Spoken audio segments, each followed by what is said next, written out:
Hi, BBs. This is a little bit of a disclaimer at the beginning of this episode for you. We are so excited to talk to you about Harry Potter and the Chamber of Secrets, and we will do so for the next hour. Unfortunately, this episode was originally an hour and a half long, but due to some technical difficulties, we lost the last 30 minutes. So please bear with us and enjoy the first hour of our conversation, which I think you will thoroughly enjoy, and leave the last 30 minutes up to your imagination. All right, please enjoy.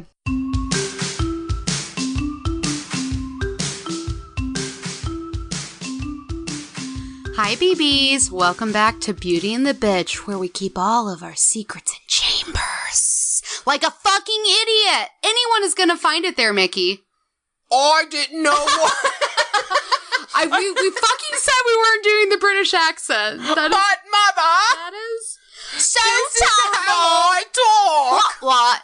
As I was saying to Mickey, we won't be using our Yours is actually, well, significantly better than mine. We won't be using our British accents today. It's pronounced Leviosa. Not Leviosa. Idiot.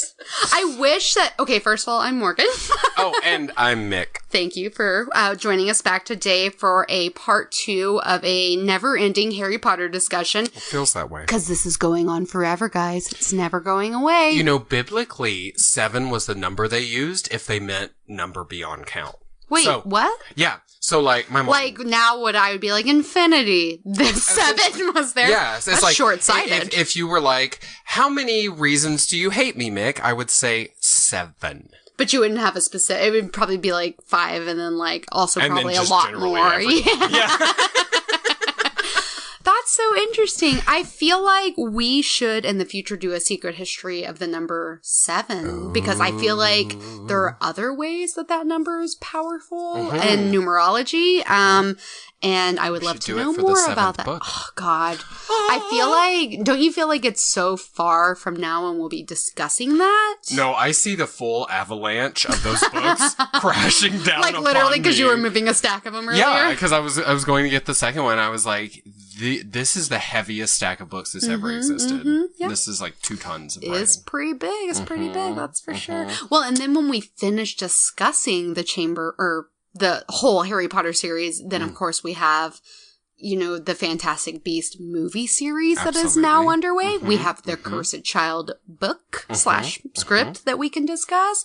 And you know Joe is just going to keep churning out some shit for us to talk about. Oh my God. Yeah. Well, there's going to be a sequel to Fantastic Beasts. I think it's a trilogy, actually. Oh, it's a trilogy. We could also, frankly, just literally go into Pottermore and, like, search. Because there's so much shit that she's put on there that she has written. I'm glad that you brought up Pottermore. Because... It's a thing that at first when it came out, I was like super excited about it and I got all up in there and I was into it. I did it. You stroked those crannies. Yeah. And then I just kind of quit. You know what happened is I moved to Austin and we didn't have internet in our apartment. Yeah. And then I got cool.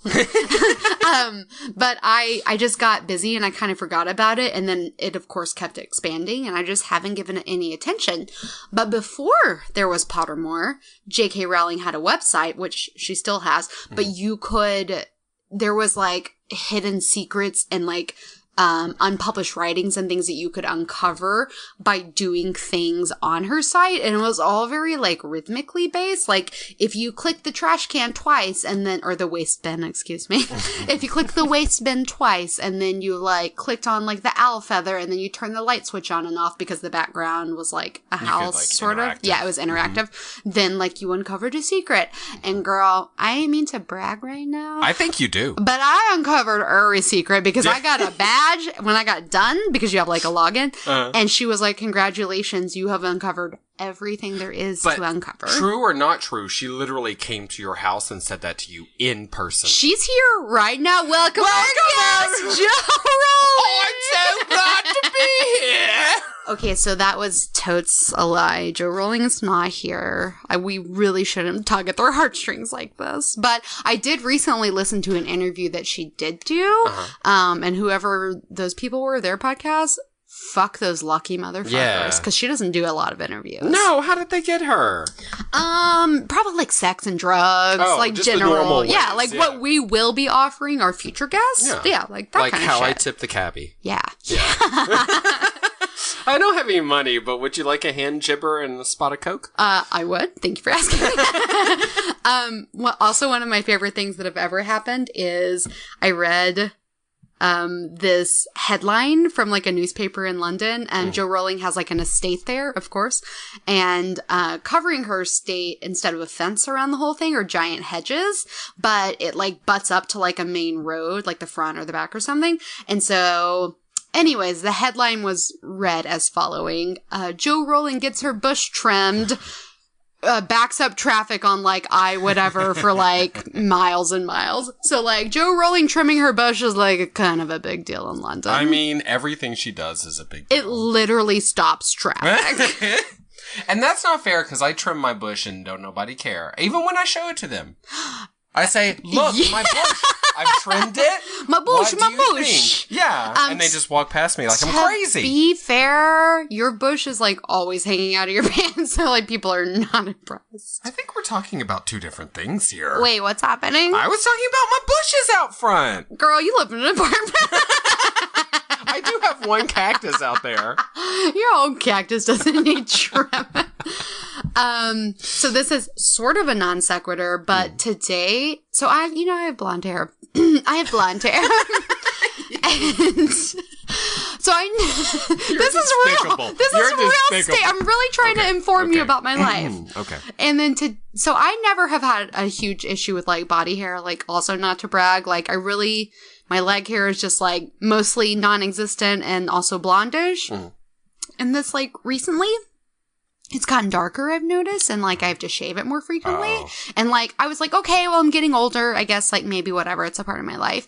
And then I looked in the mirror today in the bathroom at work where the light is not the most flattering. I hate that. But I have a mustache since like I have always had a blonde mustache. I'm staring at your mouth now. Okay, well the lighting is very different in here, but in my bathroom at work, I had a distinct, I think I can kind of see pronounced, like slightly brown hair mustache. I think I can see it. What? So now instead of looking in your eyes, I'm forever gonna stare at your mustache. I'm gonna have to like cover my mouth up all the time. I don't know. Like, what does one do when they?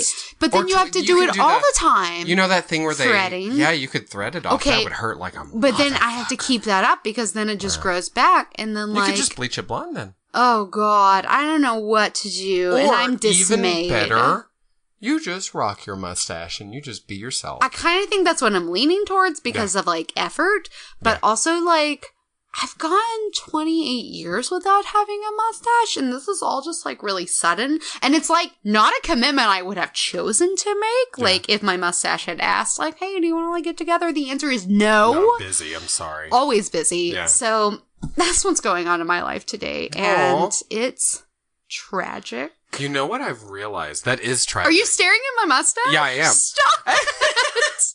No, you know what I've realized is when I grew my mustache back out, you grew your mustache. Sympathy growth. Is that a thing? And Katie Harris was wearing army pants and flip-flops. So I went out and bought army pants and flip-flops. John Stamos told her she was pretty. She once punched me in the face. It was awesome. That's just a Mean Girls reference that we left out on a previous Mean Girls episode, so that's and we're just gonna, you know what? I think if a joke is funny once, it's funny every single time forevermore after. Yeah. 7 times. Yeah. But yes, forever. But, you know, it's fair because we're not like those other podcast hosts. We're like cool podcast hosts. Yeah. You keep me young, Morky. Oh, God, I love you. So we are also at this point in our podcasting lives where we obviously have embarked on this Harry Potter very ambitious feat that we're doing because we're very important people. And people care. Now we are at this stage where we have to filter in between our upcoming episodes other content. And so we're kind of like road mapping that out. But if for some reason when this episode comes out, if you think of something that you love that's like a fantasy book or movie or TV show or just general like good shit like Mean Girls that you want to talk about and you need to hear more information on, shoot us like a message or an email or whatever. Please do. Just let us know, because we definitely want to talk about things that you care about, because like we obviously care about all the things that we're talking about, but like maybe you don't give a shit, but we want you to. But like, here's the thing. We don't even have to necessarily talk about it or love it to have an opinion. Oh, yeah. We have opinions about everything. Exactly. Like, I'm certain sooner or later we're going to do Star Wars episodes. We have to. We've got to. Yeah. I think that would be a great guest episode to bring on some, like, super Star Wars people. Because, like, that'd be good. You know nothing, and, like, I know, like, a moderate amount, but, like, other people know everything. Exactly. So we could bring in and... Well, anyway, but the point is, like, I'm excited to do that. And you weren't blown away by... Westworld. You didn't hate it, granted. I don't hate Star Wars. I'm just not interested. Yeah. You know. So, like, we're willing to do anything. Honestly, send us a picture of a dirty butthole and we'll do an episode on that. You can send that to Mickey.Parker. My number is 675. No. Oh, wait, you can give me your number. I thought we were doing that. That's M-I-C Parker. That's not a real... You're going to get some nasty butthole pictures. And it's going to be no one's fault but your own. I've done this to myself. You have. You truly have. Morgan's an alcoholic. You're an alcoholic. That's facts. She's drunk right now. She just threw up on herself. She's peeing. Oh my God, I want to lose 3 pounds. Speaking of other things that are facts. Oh, alternative or? We're going to talk about true facts today. One never knows. Yeah. In this climate, it could be anything. But let's just talk about some facts and figures dealing with Harry Potter and the Chamber of Secrets, which is the second installment in a 7-book franchise / multi-billion-dollar worldwide phenomenon that like is happening, like whatever, no big deal. Yeah. So the very first book, the first edition of Chamber of Secrets was published in the UK on July 2nd, 1998. And then about a year later, it came out in the US on June 2nd, 1999. So I don't really have a reason for why do they delay the publication from the UK to the US, except for they make a couple changes, and I guess it takes like a whole new editing process. I bet that's exactly what it is. And I read that J.K. Rowling found it extremely difficult to finish the Chamber of Secrets because it was the follow-up to the wildly successful Philosopher's Stone, and so like I think before she even published Chamber of Secrets or Philosopher's Stone, she had already started on Chamber of Secrets because she had her vision. But then, of course, like tweaking and editing and all that stuff. I think it must have been probably a really intense editing process for her because that's a lot of pressure. Very scary. I mean, I know a lot of authors, like one of the boogie people of the writing industry or of like the authorship lifestyle is the follow-up to something that was successful. And Harry Potter was like a phenomenon. Yeah. So I've heard a lot of people say the second is their least favorite book, actually. Yeah. I read that a lot in my research. I did too. So I think I was shocked when we talked about when the Sorcerer's Stone movie came out because it was so soon after. I once again am shocked that, so it came out, the movie came out November 14th, 2002. That's only 4 years after the UK publication. Yeah, that's bonkers. They must have like gone straight into production, obviously, to get like all that stuff done. It's crazy. Like, because I'm trying to think back and remember like reading the books and also watching the movies. And like, of course I remember watching the movies, but like also having future books to look forward to. But it just seems too close. It's just like too much of an overlap. Well, it gives me very much that like Game of Thrones versus the book sort out, like that anxiety you get as a fan. I know. You're like, you're gonna overtake her. You're gonna calm down. Slow down. Like we're past that, but like I'm still anxious about it, thinking like, oh, it's only 4 years. Yeah. So that's bonkers, in my opinion.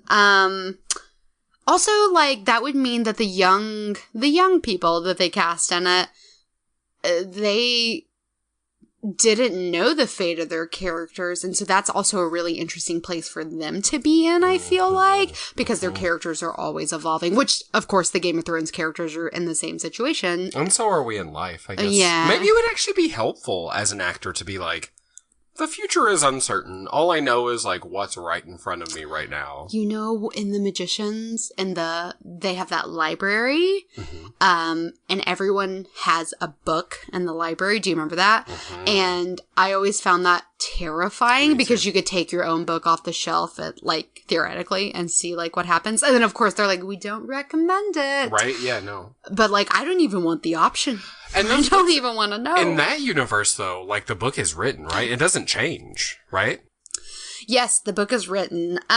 So, like, but I feel like, couldn't it be? I feel like maybe there was a caveat. Like, if you did something, you could, like, change it. Oh, okay. But I don't know. Maybe it is written. They're just too all-knowing, those librarians. Yeah, I don't like them. I don't like them. Because I want to be them. That's really what I want to be them. I want the power. So, that movie came out in 2002, and then... their production budget for the movie was $100 million, which was $25 million less than The Sorcerer's Stone. Oh. So like, it's not a small budget, I guess, but like smaller. And do you want to take a guess on what they earned box office worldwide? I'm going to say $468 million. $878,979,634. Now, how many cents? 4. Jesus. So that's a lot of money, right? I mean, they 800% on like their initial like input of funds. So like that's pretty good. Yeah, it's pretty good. So that's pretty good. And I did not recap on the figures about how much the books made. So just remember in your, go to your mind palace and remember that it's more money than you can physically count. And it's just still streaming in. Joe's still making a ton of money. I also went ahead and wrote down some figures based on the word counts of the books because I'm interested. I think we can all remember waiting for the Goblet of Fire to come out and then seeing it at midnight, of course, or whatever, whenever we got at the book. Hastings. And how enormous it was compared to what we are used to. I was so happy. But also I was like a little intimidated, a little scared. So the first 3 books were like normal size books, right? Like totally acceptable, typical books. And then shit got crazy. Okay, so Harry Potter and the Philosopher's Stone was 76,944 words. So that's kind of a short book. Like, the words are kind of big in Harry Potter, so it looks like normalish. That's a pretty short book. But it's also impressive because she fit in a lot of information in that span. So that's crazy. And effortlessly introduced us to, like, a whole new world and, like, 20-something characters. Yeah. Like, it's a masterpiece. Yeah, so it's crazy. So then the second book got a little bigger. Chamber of Secrets is 85,141 words, so just about 10,000 extra words. The Prisoner of Azkaban is 107,253 words, so about 20,000 extra words from Chamber. The Goblet of Fire is 190,637 words. So that's pretty big, right? Like, I mean, we're more than doubled from the original book. Okay, and then we get to the Order of the Phoenix.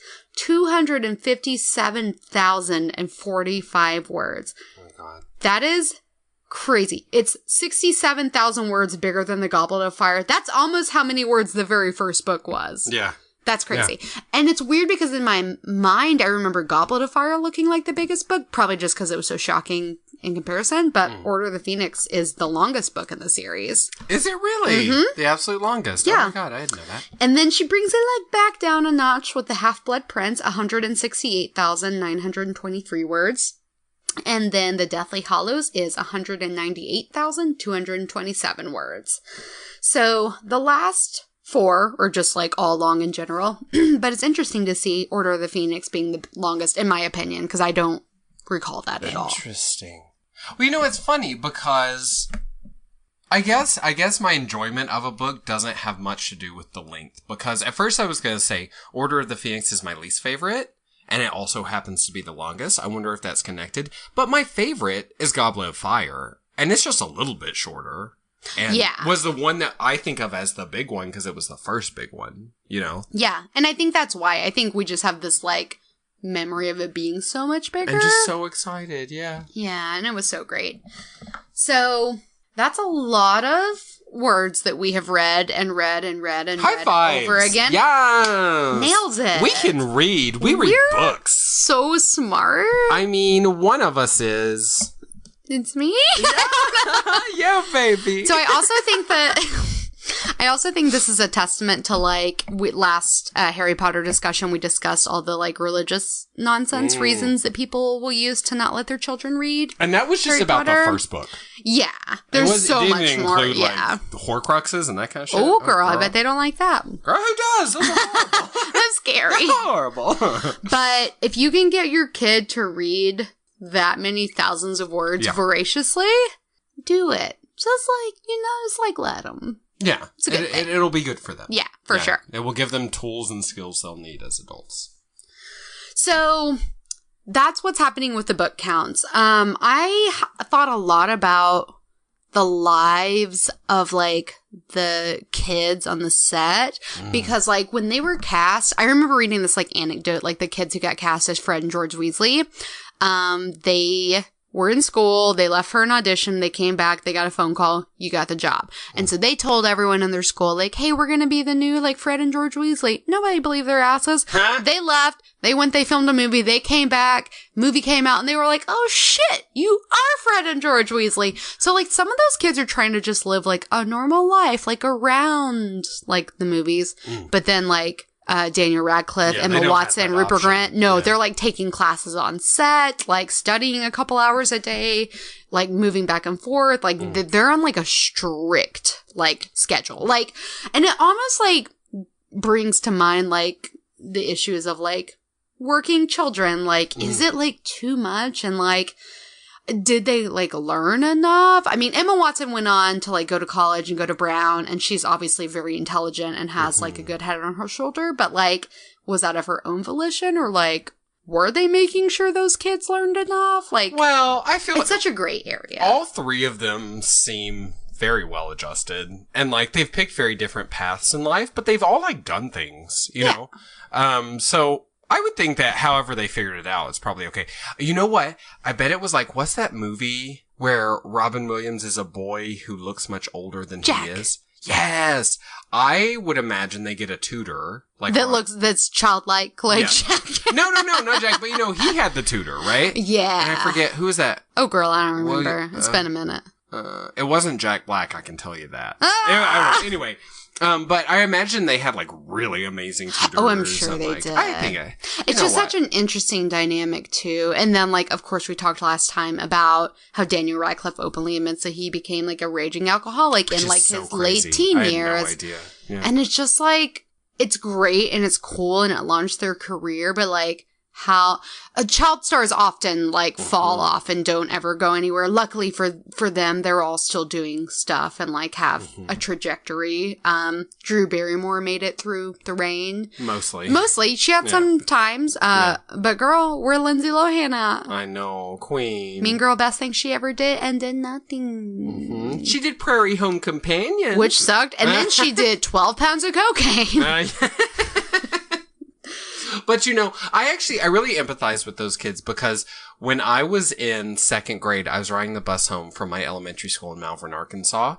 And I told this young man beside me on the seat because I was singing songs from The Lion King. And he was like, you sing those really well. And I was like, that's me on the soundtrack. Oh, so I'm famous too. You've lied to that kid. Oh, I lied right to him. Yeah. And he believed me. Yeah. I still lie about, like, dumb shit to this day. Like, earlier I told you that I loved you. Excuse me while I drink this beer. When did you tell the lie, though? So anyway. Podcast canceled. Wait, no. You're just going to be and the bitch when I go. Oh, girl. That's actually kind of a fabulous name. It is kind of fabulous. But, like, just like a giant ampersand. The bitch. Yes. If you ever die mysteriously, leaving me for some reason all of the money from your life insurance plan, that's what I'll change the. Great. Use all your money for that new graphic design. Call your dad tonight. It's important. Oh, no. So, speaking of things that happened on the movie set, around the children, or just, whatever, in general, I read, like, a couple of facts that I thought were cute. So this thing I read said, as it happens, whenever you get a large group of children together, there were often outbreaks of lice during the filming of the Chamber of Secrets. Ew. Yeah, And so... Hermione's hair? She's got a lot of hair. I hope not. Girl, you think they made her wear a wig? They shaved her bald. That's what they do when you get lice. I bet she Daniel Radcliffe's wearing a wig. Right, Rupert girl. Grant. Girl, you know McGonagall's wearing a wig, and she didn't even have lice. Right? Dumbledore's wearing choice. like beard extensions. And when they weren't getting lice, I read that the kids would sneak candy onto the set, and the robe pockets were so big, like the robes, that they would just like shovel handfuls of candy. And so in between sets, they would get like sticky teeth and like fuck up like their next like filming because they would have like gross like caramel and like gross mouth stuff happening. And Tom Felton is credited for being the reason that happened, which I think is adorable. He plays Draco Malfoy. And then as a direct result of that, they began sewing shut all of the pockets. So shitty. Which I'd is be some so shade. Yeah. So that's a pretty sad day. Girl, I need my respirator. Oh, girl. What's that thing called? Puff puff? You know, if I had asthma? shit? Yeah, but what's the little puffer called? I need my puff puff. They can't be... I don't actually have asthma or that thing, which is why I don't know the name. Inhaler. I'm saying they're trying to kill people. They're not letting them go to They're school. letting bees out on set. They're giving them real swords and shit. It's just a madhouse on the Harry Potter lucky set. they survived. In the credits of The Goblet of Fire, there's a note that reads, "No dragons were harmed in the making of this movie," which I think is adorable. And this is like one of my favorite facts. We've talked about this before, but the Prisoner of Azkaban director, Alfonso Cuarón, who went on to direct many amazing things, asked Emma, Rupert, and Daniel to write essays about their characters, before they began filming. So like, or about their respective characters. Emma turned in a 16-page essay on Hermione. Daniel wrote 1 page on Harry Potter. And Rupert never turned anything in at all. So I feel like that's really indicative that they were certainly cast in the correct roles, because that is who they are. Exactly, yeah. So ridiculous. Oh my God. I bet she slaved away on her report, too. Yeah, I bet it had footnotes. She probably had like 12 people proofread it. Yeah, exactly. You know how when students who, what are they called, overachievers? They call them McParkers. I'm not an overachiever. I'm just naturally brilliant. But, for lesser beings, it's easy to get those two things confused. No big deal. Don't worry about it. He's so humble. I'm not only humble, I'm also brilliant. Is that like the qualities? Like when people are like, 3 words to describe yourself: humble, beautiful, and brilliant.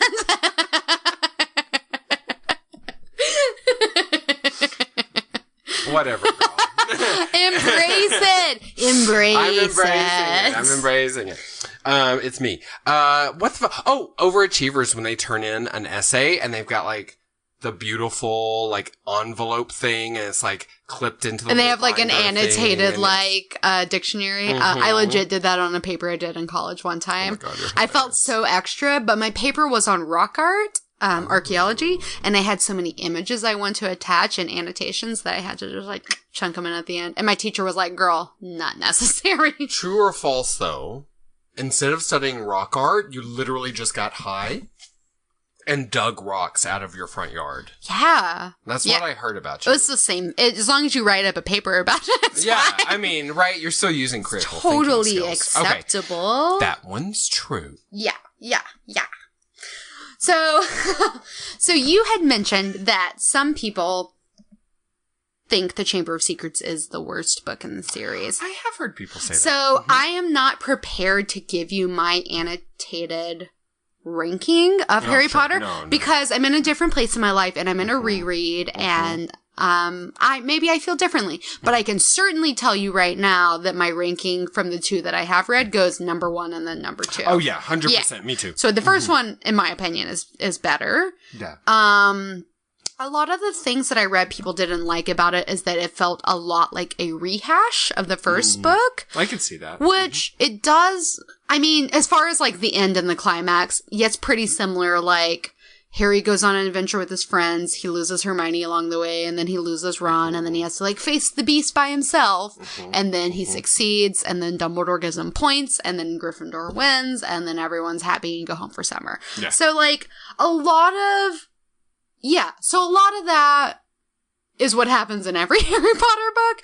But I feel like as the books progress that it gets a little more diversified. Well, if you think about, like, in the first book, right? No one dies except Professor Sutterpants. Quirrell. Yes. Mr. Turban McSutterpants. Yeah. Mr. Evil, actually, I should call him. Dr. Evil. I'm doing the pinky thing. Aw, 1 million. Darling. We're really good at impressions. We should just rename this podcast Impressions and Impressions. Beauty and Impressions. But no one really dies except for him, and he dies because he's obviously very evil. In the second one, true. Well, Quirrell wasn't evil, but he was possessed by evil. Oh, I think he's evil. Really? Yeah, because he chose to go and study, like, the dark magic and the Voldemort stuff and, like, do all that stuff. That's the way I read it. That's a good question. I don't know what to think about Quirrell, because we don't really know him. We only know him as a possessed person. We know very little of, like... I wonder if he was a good Defense Against the Dark Arts teacher before, and how many years he held that post, because as we move further along, it's a cursed post in the wizarding world. I think he had just gotten back from the forest in Romania or wherever he'd gone. You think this was his first year? Uh-huh. That's interesting. So. I don't know the answer to that. Well, because it's got to be something, because in the second book, in Chamber of Secrets, at one point, they're talking about why Dumbledore would hire Gilderoy Lockhart. Yeah. And because no one wanted it. Yeah, Hagrid's like, well, it's getting really hard to find people to take this post. It's like a cursed post. So that's a good question that next time I hang out with Jo Rowling, I'm gonna just like ask her, like, how many years was Quirrell there? Hey JK. And she'll be like, what boo boo? What is up, my friend? Go. Then she'll just punch a hole in the wall. She's got problems. Yes. Anyway, JK, what were we talking about? Chamber of Secrets. Oh, yeah. So no one actually dies, except for the basilisk. But, right? Because everyone gets petrified. I actually read on the Harry Potter wiki, there was like a list of everyone that dies and the basilisk, and they cited the diary as being a living entity, so that would be considered a death. Because later we learn that it's a Horcrux. Spoiler alert. So, like, it's technically a death. And then I feel like there was something else. None of the students died. I think they just talked about past deaths, like we learned about Moaning Myrtle's death. Oh, sure. So she died previously. Yeah, it's interesting, though, because, like, okay, no one died, but we're getting much closer to death, right? And then, and as the series goes on, getting serious. Like, death gets...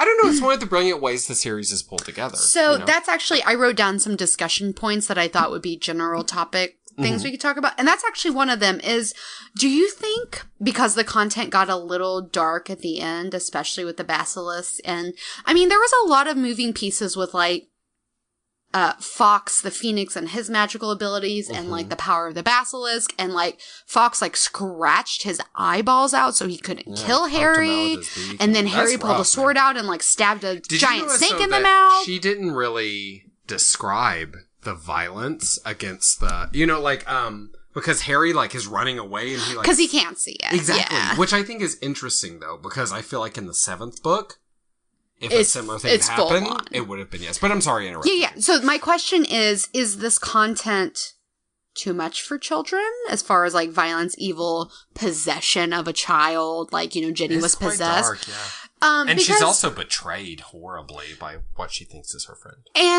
And like... Okay, so for like 12 years old when we're reading this, is it disturbing for a 12-year-old?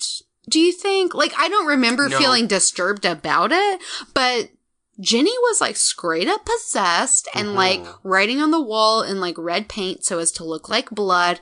Animals, humans, children were petrified to the point of like being a statue near death. And like, including Hermione. Yeah. And like for a minute there you thought Ginny was like dead, and then like Harry had to save her, and he's just a kid. You know what, though? This reminds me, we're having this conversation about not showing your children different sex, right? I would definitely let my kids read this. I'm just wondering, like, what do you think about it? Well, my thought is, I think it's dark for us because we understand the darkness better. But as a kid. As adults. Because I remember as a kid, like, I read all that, and, like, didn't really just moved on to the touch next one. me. Yeah. You know, yeah, it was like no big deal. But now as an adult, I'm like, oh my God, that gives me like date rape fears, you know, like the whole Jenny thing. And then there's so much talk of racism in this book. Yes, with the mudbloods. I mean, and I remember that as a child, and I remember being like, oh, that is wrong. But like now, I bring to that so much more pain, and like I've seen more of the world, so it strikes deeper. Girl, and you know, speaking of mudbloods, Malfoy introduces that concept to us because he calls Hermione that. Yeah, which is hella rude. So much shade there. But also, filthy mudblood. Yeah. Oh, man. And now, at the time, you're right. I was like, oh, whatever. She called her everything. And now it's like very hurtful. Yeah. But like, it's also like interesting that the way that she creates the Malfoy family, they're this very like Aryan, blonde, hateful, pure blood family. They are the epitome of like racism in the world. They also have lots of inherited wealth. So not only are they racist, but they're like 1% hateful racist. Yeah. You know what I mean? And they're like marrying their cousins and keeping their shit clean or whatever. But as an adult, it really like, it gives me a lot to think about that they're the people that portray all this like hatefulness, especially towards the Weasley family, which are, I mean, they're just like a kind, poor family. Well, let's talk about that, actually. That's perfect. Why do you think the Weasleys are poor? I literally Googled this because I was like, how can a magical family be poor? They are a one-income family. So true. Arthur is the only one with a job. It's not a super high-ranking job. He's in like, I mean, it would be cool to us, but he's in like the least cool branch. Right. So like he's maybe making like 50 to 70 grand a year or something, right? Like probably not much more than that. Like that's probably his like top end. And because he's passionate about it, he does not seek higher development in his career. Molly's a stay-at-home mom, slash house caretaker, all that, which for once in my life I'm on board with because like I feel like she has so much to do because she has such a large family. Girl, because you know how I feel when a girl is like, I'm a housemaker and like I have no children and like nothing to do. I'm like, no. I love it, girl. Where's the man for me? I want to be a housemaker. I'm not saying it's not my dream job. Yeah, I'm just saying the bitterness. Yeah, for sure. But so the Weasleys have 7 children, right? 9 altogether. 9 children. Oh yeah. Yeah. Yeah, because Charlie and Bill. So that's a lot of kids to afford to feed. But then my other question is like, there's so much about like how far does magic take you and like what does magic get you? Yes. Because Molly can use magic to cut the potatoes up, but does she have to go to the market and purchase the potatoes? I guess she does. Maybe they have a garden. I don't know. But they do have a garden. But magic only gets you so far. Well, and that's something really interesting that the various brilliant commenters were bringing up online is that, you know, the wizarding world, in many ways, is very advanced, right? But when it comes to their economy, it's not so much. It's kind of still, you know, it's like your choices are what? Like, be an R, work for the Ministry of Magic somehow. Anything at the Ministry, yeah. Something to do with the schools. Teaching. Right. Or whatever. You can work at Gringotts. If you like goblins. Yes. Yeah. I mean, Charlie does. And then, like, either making or selling something, right? You can either be, like, someone who makes wands or someone who sells wands, or both. They tend to be both, right? So, but it's not like our economy. Sure. But then I guess they have all this, like, international wizardry stuff that you can do to live abroad. Like, Charlie or Bill, one of them, like, works with dragons in, like, Romania, right? Yeah. So there are, like, exotic sort of things you can do, or, like, there's, like, international decrees of, like, blah, blah, blah. And, like, there's other schools in other countries. So, like, there is some sort of, like, international system. How many kids are in Harry Potter's graduating class, do you think? Well, maybe not his, because probably a bunch of them died. That's a good point. It's just, like, it just seems like, and I'm not, like, trying to be shady here, because I wouldn't know how to build an economy and, like, throw in hints of a fully functioning. It just seems like something that Joe was like, I don't know much about this and I don't care much, so we're just going to do like a base. Sure. Well, and also to be honest, I'm sure some wizard people in this world have just like regular people That's jobs. True. That's a fact. But who the fuck would want to do that when you could have a wizard job? Well, it's a bit, girl, if I could do something wizardly and it would make my real life easier, like, for example, I've become famous for making potato soup. But just like Miss Weasley, I don't make no fucking soup. Yeah. I just you call upon the magic. Boo, and then that shit makes itself, and then I sell that mess. Agreed. That could be a good life. I'm sure there's like a department of people who like regulate the like people who work closely with muggles to make sure they're like keeping their shit in check. But yeah, true. There's not like a lot of opportunity. But you know what? I have a quote. This is my favorite thing that someone said. The question is, why are the Weasleys poor? This person responded, the Weasleys were poor at financial and family planning. That's why they're poor. And I think that's very true. They had 9 children. That's the thing. Yeah. I feel like if it was just like 4 of them, but that'd be better. Let's talk about their level of poor, though, because... Okay, see, that's a good question. Because... As we have, I think we said before, when they go to their bank in the Sorcerer's Stone, they remove all of their funds, and there's just like empty little dust bunnies left inside. Chamber of Secrets. Oh, okay. So they take this they remove all their money, and Harry feels guilty about it, and tries to hide how much he has in his. Yeah, that's so sweet. So okay, so they legit don't have like physically a ton of money, live paycheck to paycheck, but they have this house which Ron is like is tattered and disgusting, but to Harry is like this beautiful, magical, amazing family center that can house 9 people, even with both brothers out. That's still 9 people. And I think Fred and George share a room, but like everyone else has their own bedroom.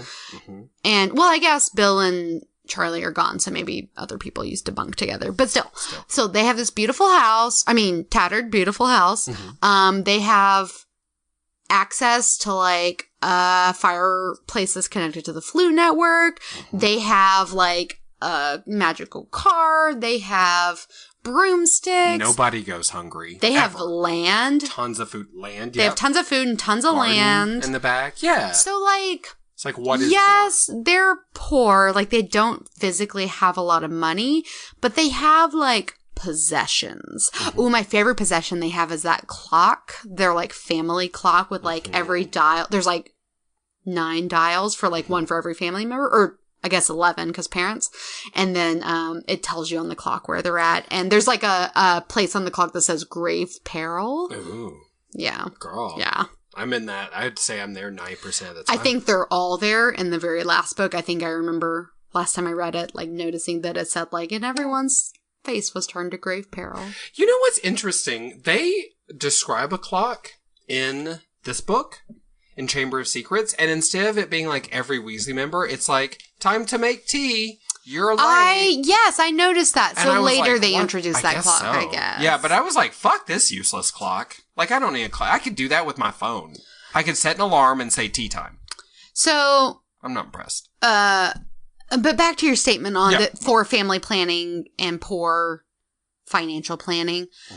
Perhaps the only thing they ever wanted was to have a very large family. So maybe they planned for their family in exactly the right way, which, like, for me is excessive and whatever. But also, can you imagine how much fun their house is at Christmas time with, like, all their kids grown up and, like, they have kids and, like... I feel like when I think about having a big family, because, like, I don't have, like, a lot of close family members. I just have, like, a small, like, inner circle. But I think it would be so nice to have, like, this huge, like, tribe of children that were mine that, like, grew up to all be cool because somehow the Weasleys got really lucky, which never happens to anyone else. Percy, for a while, looked like he was Percy was a hot mess. He is definitely the least favorite Weasley child. Cool. Yeah. I think if we could rank the Weasley children, I think their favorites would be Bill or Charlie. I can't tell which one. They're so proud of both of them. So we'll just say Bill and Charlie take, like, the top slot. And then I think they like Jenny because they always Wonder Girl. Jenny. Yeah, Jenny's up there. And then they like Fred or George, whichever one is still alive, because the other one's dead and they feel sad for him. Probably the dead child rocketed to number. Oh, yeah. It's true. Yeah. So whatever twin is left, I'm a bad fan for not remembering right now. And then Ron. And then Percy. Wait, that is 7, isn't it? I guess there are only... Maybe it was 9 with the 2 parents. 9 total. That makes sense. Yeah. I think that's it. Yeah. So Percy's definitely their least favorite child. And then there are the 2 forgotten children, Bran and... Bertha! Yes! They live in the basement. Of course. No, they live in the attic with that, like, troll little elf person. Yeah, exactly. It's actually just the forgotten siblings up there banging pipes. Just or Molly's, like, pregnant all the time, and she's like, what the fuck? Another one! She magics us out. We're done! I've heard if you throw a baby against the wall and it sticks, it's done. You know, I did read that in, Health and Wellness magazine. So that's true facts. Okay, speaking of trolls / elves, let's talk about Dobby and just house elves in general. Yes, let's do. So, in future books to come, Hermione gets very passionate about house elves when she discovers kind of their servitude and their life situation, which, to be frank, they're mostly okay with. Especially the house elves at Hogwarts. Like, they're perfectly happy to keep doing what they're doing. But they've sort of accepted that that's just the way of their life. The way house elves work is they're kind of generational. And, like, when house elves have children, because I guess house elves are, like, fucking other house elves. I don't know. Gross. It's uncomfortable. Yeah. But... all those floppy ears, man. I can't. But they're, like, born into servitude to a family, and they have to be released. Otherwise, they're servants forever, and their children's are servants. And I don't know how you feel about that, but I... understand how cool it would be to have a house elf, but also, like, ethically, like, no, could not do it. Well, you know, it's interesting because it seems like house elves are uniquely situated to be servants. Yeah. And they're so, like, biologically... I mean, they seem okay with it, and unless they hate their family, right? Like, Winky which in Dobby later does. books is, like, devastated. Yeah. That she has to leave. What family is she from? The Crouch. She was like Barty Crouch. Yes. So she's like devastated. She loves her fam, right? Yeah. But it's interesting though, because those are very similar to the arguments that people made in favor of keeping human slavery. Yeah. Right? They were like, this type of person is uniquely situated for it, and it's been done this way for so long, and like now it's what they know, and like it's the same argument, actually. And I love that house elves actually have their own very powerful magic. Yeah, right? they're strangely powerful. They're incredibly strong. So it's like... I mean, they can, like, apparate and, like... Yeah. Well, like, and at the end of this book... No, which book is it where... Fuck, I don't remember. Where Mr. Malfoy sets Dobby free accidentally? It's this book. It's this book, yes. Yeah. It's amazing. He throws Malfoy back with, like, no problems. Yeah. You know? And he's a tiny little weirdo who seems horrible. And Dobby displays lots of great magical strength throughout the series. Like, he can do anything, seemingly. So, I don't know. It's interesting the parallels that we see as adults in that. Yeah. I do remember thinking, and I still do agree, that Dobby's annoying, though. Oh, I find Dobby... And until, you know, the end... And then it's sad, but I find him annoying. Yeah. Yeah. Well, particularly in this book, because his whole job was to be annoying to Harry Potter and, like, ruin his life and keep him away from Hogwarts. Yeah. I felt, like, so joyous when he was relieved from his duty at the Malfoy house. And also, like, can you imagine, like, working at the Malfoy house? Oh my god. That's terrible. But... Yeah, no. I mean, for Draco Malfoy to be your, like prince and master. Gross. Can you imagine? No, girl.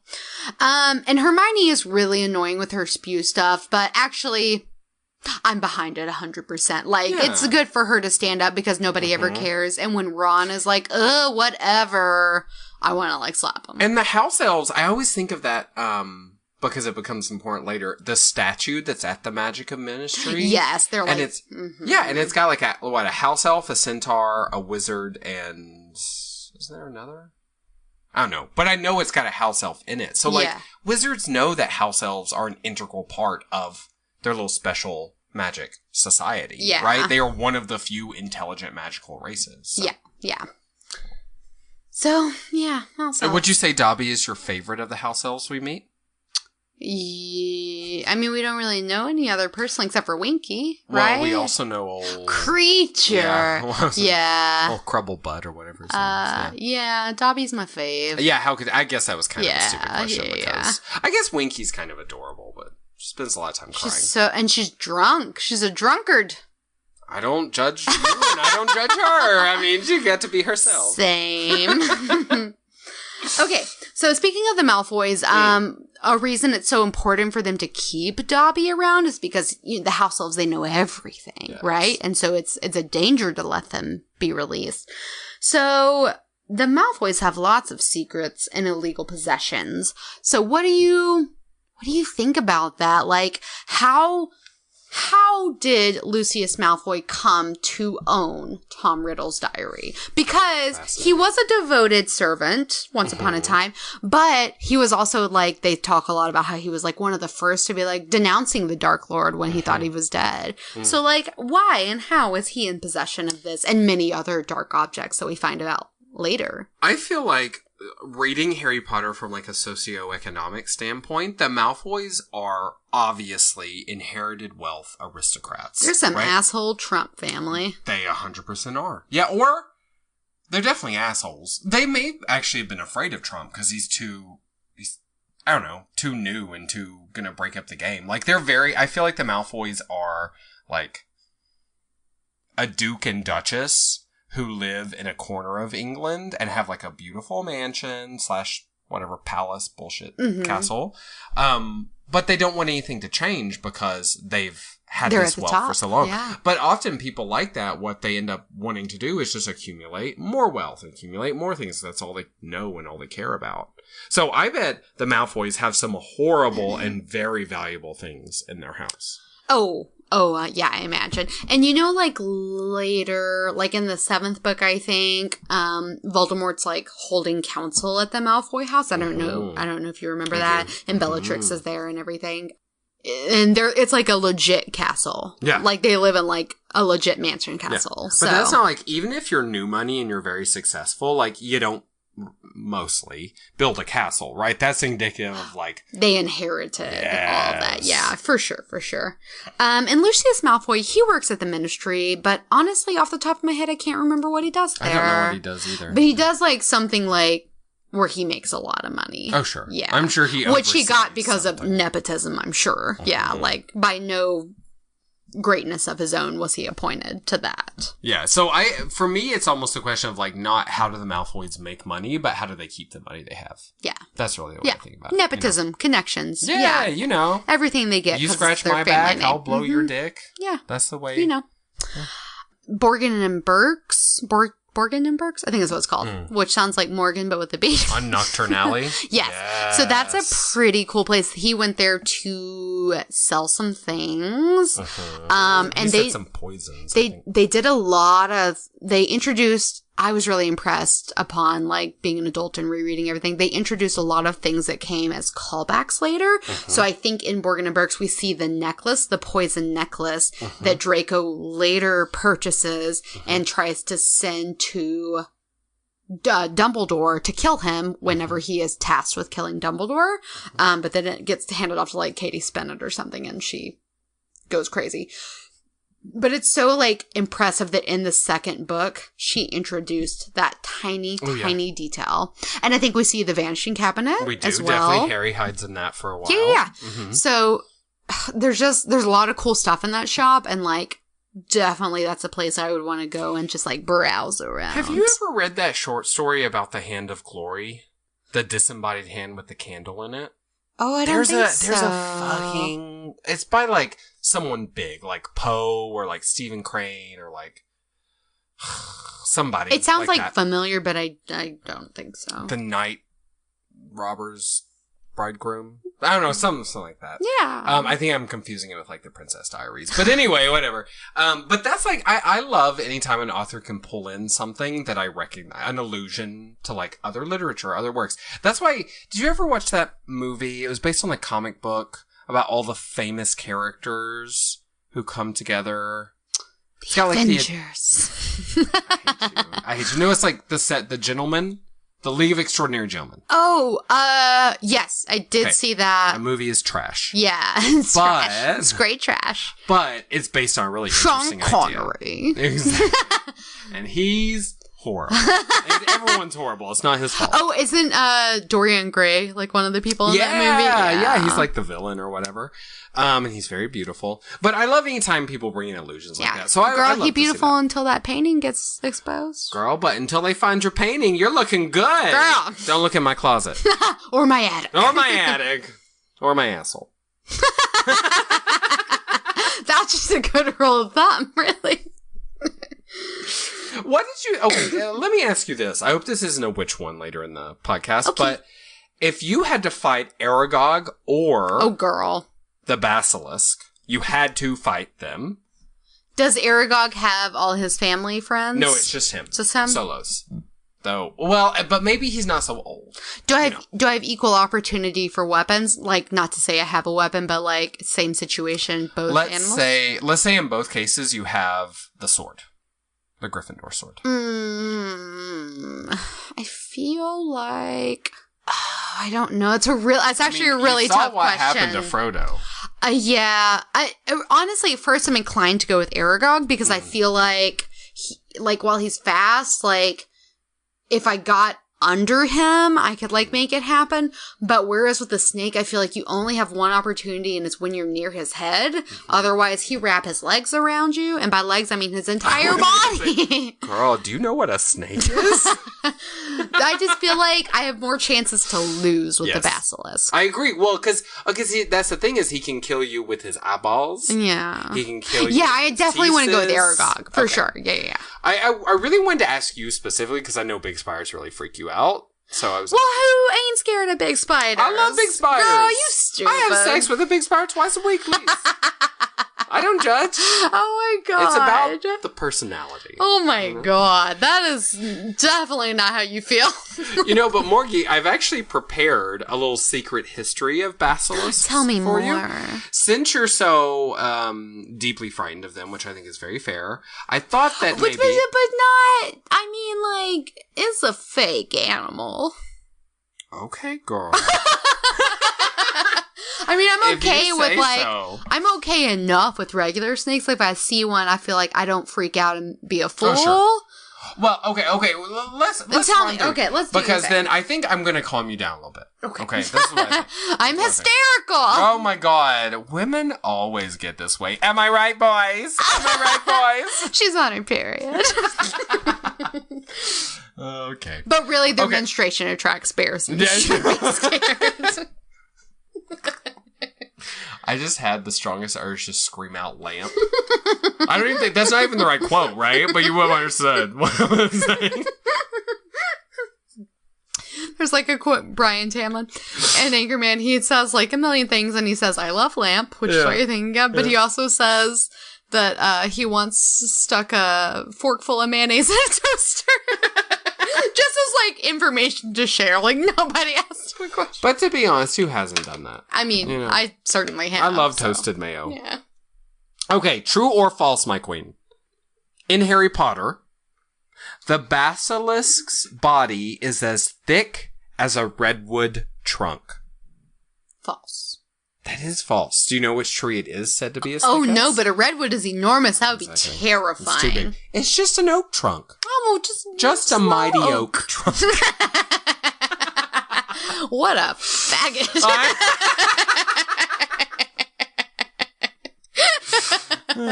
Someone save me. Hey, guys. Come to my house and save me. Okay, true or false? The basilisk has armored skin that can deflect spells. True. That is true. Which scares me right off the bat. Right, because you got to stab him. Yeah, you can't magic him? Yeah, besides my magic, I'm just a 30-year-old homosexual. What if Ron had, like, not been trapped behind a brick wall and, like, came in to help Harry, but all he had at his disposal, because this wand was trash also. Finished. So all he had at his disposal was, like, his magical chess skills. And he was like, let's relive episode 1, and we're playing chess. Okay, and so that Mr. snake Basilisk eats him. Right? Just straight eats him. You're the queen. Done. He's finished. You're dead. Okay, true or false? The basilisk. False! True or false, the basilisk is venomous.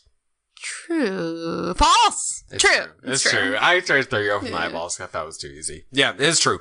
Deeply venomous. What? Just like all the boys you've dated in recent Oh, life. God. It's toxic, baby. I feel you. Okay, true or false? The basilisk was originally created by a Greek dark wizard named Herpo the Foul. True. That is true. Herpo. It was very informative, so I felt like you could not have made it up. I could have made that up. Also, though, I did read that the basilisk came from Greek mythology. Yes. Oh, it did. Yes. Okay, we're going a little bit out of the Harry Potter world then real fast. True or false? Basiliskos in Greek means little king. True. That is true. It also sounds like a hot sauce. Basiliskos. Basiliskos. Yum, Yes. yum, yum. It's because the basilisk supposedly had a crown on its head. Not like a crown, but like markings of some sort. Very cool. I mean, as he should. I mean, yeah. I'm yes, sorry. Queen. If I see a snake with a body the size of an oak trunk, I'm like, you're the king. Tell like, me, girl. I will bow down. Just please do not eat me. I've got so much left to live for.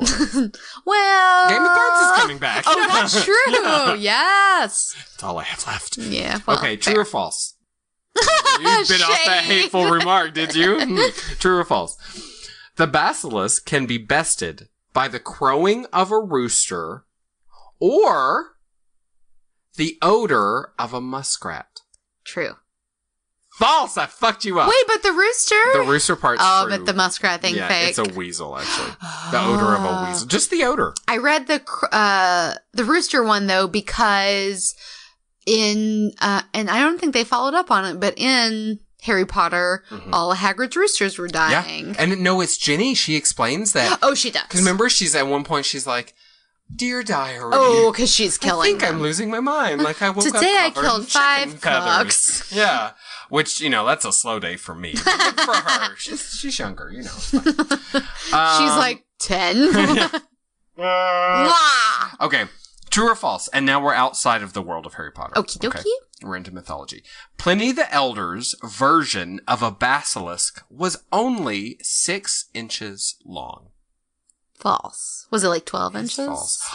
You're so good. He said 12 fingers in length. Oh, actually. yeah. So it's still like a big snake, but like not horrible. Oak tree Big trunk enough to shit. frighten me. Yeah. But like, yeah, not no tree trunk. Okay. God, you're killing it. Can you Yeah. see? Can you just see what I'm doing? Is that I right? actually read a little bit about basilisks in my research. What have I told you about ladies and reading? Ladies don't read. The Ladies woman's cry. place is in the kitchen. Yes, and you can cry and make food at the same time, but it's difficult to read and make food, isn't it, Morgan? Yes, sir. Okay. Now. I want to throw up! Oh! Me too. Let's throw up in each other's mouths forever. Forever. Back and forth forever. That's sustaining. Yeah, it is. Healthy. Okay. True or false? Pliny's version of the basilisk was so poisonous that the grass burst into flame as it slithered through it. Well, girl, I didn't read that deep into Pliny's little story time. You gotta get deep. I'm gonna go with true.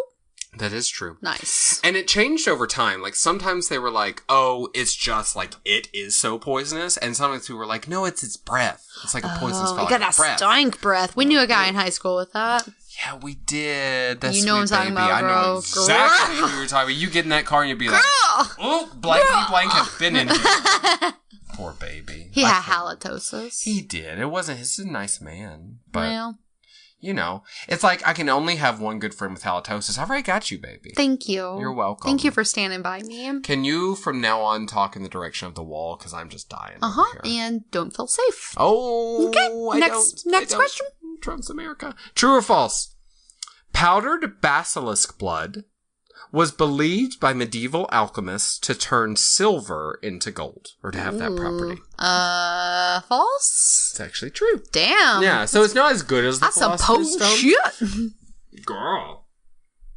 Except, if you got a bunch of silver, would it be worth it to kill a basilisk and powder the blood just to make that silver gold? I feel like silver is plenty valuable. I don't know. I'm more of a silver than gold person, so I don't know. Okay, true or false? Pythons may be the original inspiration for the basilisk. Oh, true.